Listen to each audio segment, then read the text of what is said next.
Je voudrais vous mentionner que je viens d'une usine où, lors de la première tentative de syndicalisation, il y a eu 2 morts. Mais c'était en 1906, pas en 2006. Que 100 ans plus tard, on ait encore le même type d'attitude dans un pays d'Amérique du Nord, c'est totalement insensé, inacceptable, et nous devons faire en sorte que ça cesse. On a entendu aujourd'hui des histoires de répression.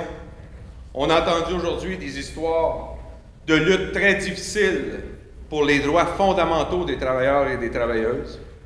Des histoires de lutte, de reconnaissance des syndicats libres et démocratiques.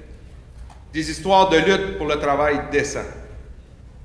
On a aussi entendu des histoires magnifiques de militantisme, d'engagement, de recrutement, de courage et de solidarité de la part de nos amis du Mexique et de l'ensemble des organisations syndicales qui sont présentes aujourd'hui.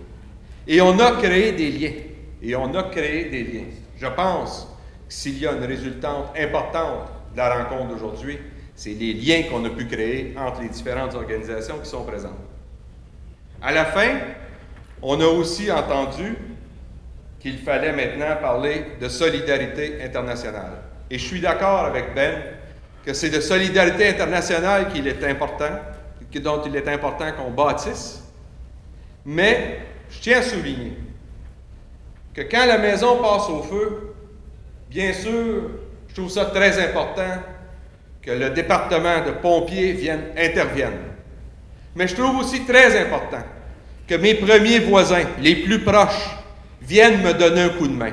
Et ça, je pense que ça interpelle particulièrement les syndicats d'Amérique du Nord. Nous sommes les premiers voisins de ces gens-là et nous devons agir de façon particulière.